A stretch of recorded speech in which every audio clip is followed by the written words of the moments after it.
here for the same reason I am. Did you guys get the flyers? Yeah? North-south? Because I gotta be honest with you, this is the strangest set I've ever been on for a bukkake video. Are you familiar with bukkake videos? No one, really? Okay, I'll give you the quick rundown then.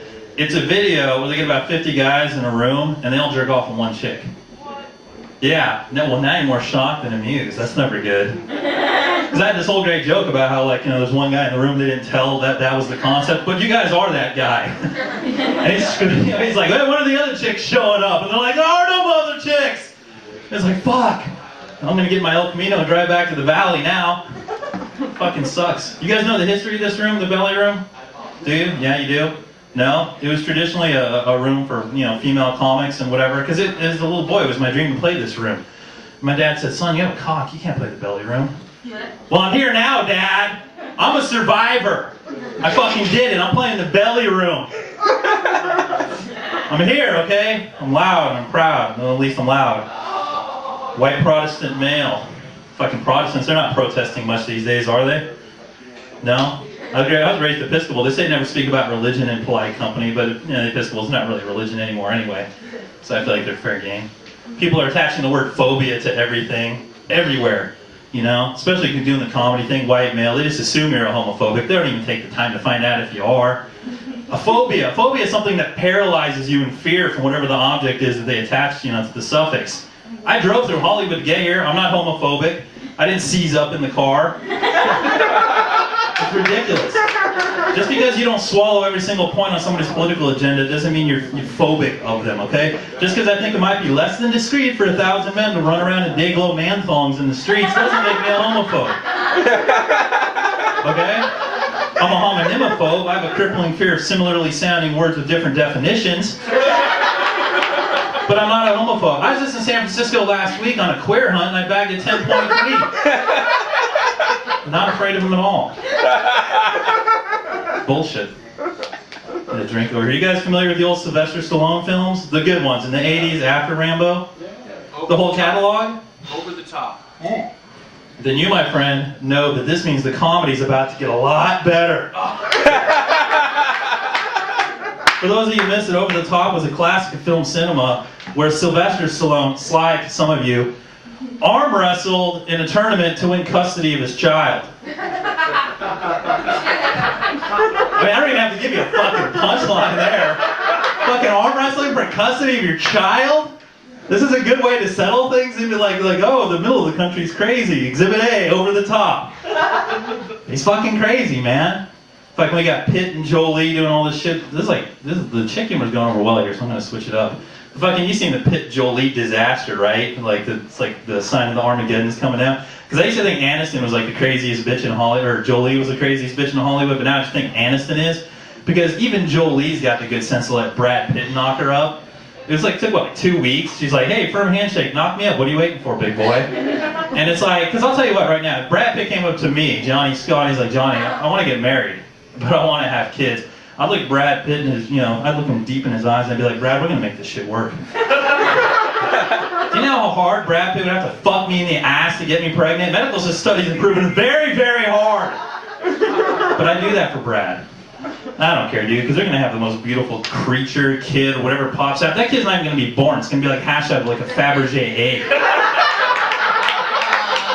And I vow to you right here now, I'm going to have sex with that kid. Does anybody know, is it a boy or a girl? I mean, I don't care. I'm going to stick my dick in it at some point. I don't give a shit. Fuck, my wife hasn't been born yet. I don't know what you're bitching about. Fucking doesn't matter to me. Do you remember the Ford Econoline? That little fucking, child molester van that goes around your neighborhood? Like the ice cream truck for molesting? You ever see that shit? Do you think that the Ford designers in the 70s, do you think they intentionally designed the world's most efficient child abduction vehicle, or did they just stumble into that shit? Honestly. Because I'd like to think they had a conversation where they were like, hey, check this out. And he's like, hey, Miller, dude, that's too much soundproofing. We can fit one more kid in there. Oh, listen, you guys, all sensitive about the kidnapping kids and fucking them against their will. What kind of indecent people are you? Am I the only one missing my terrorist beheading videos lately?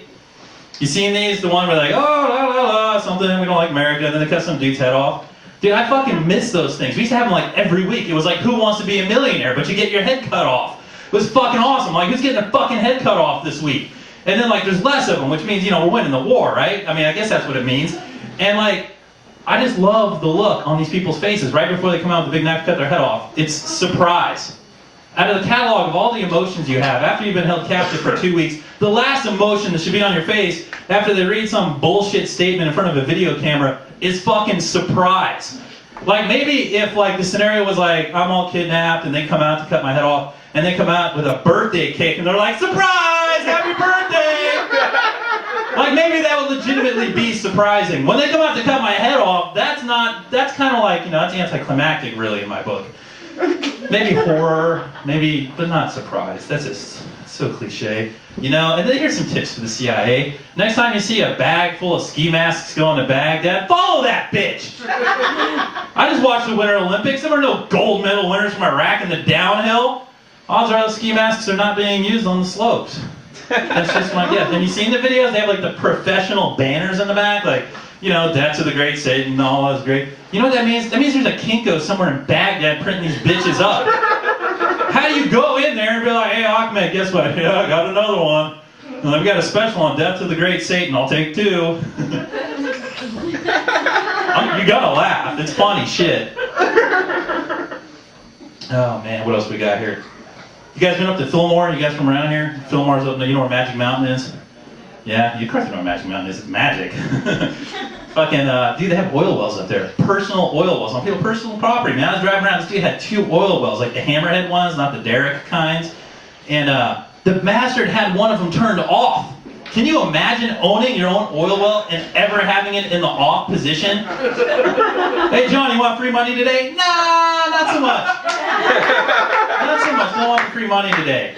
Dude, if I owned those oil wells, every day at noon at old man Scaw's place would be fucking get naked and get filled with dirty money on my lawn day.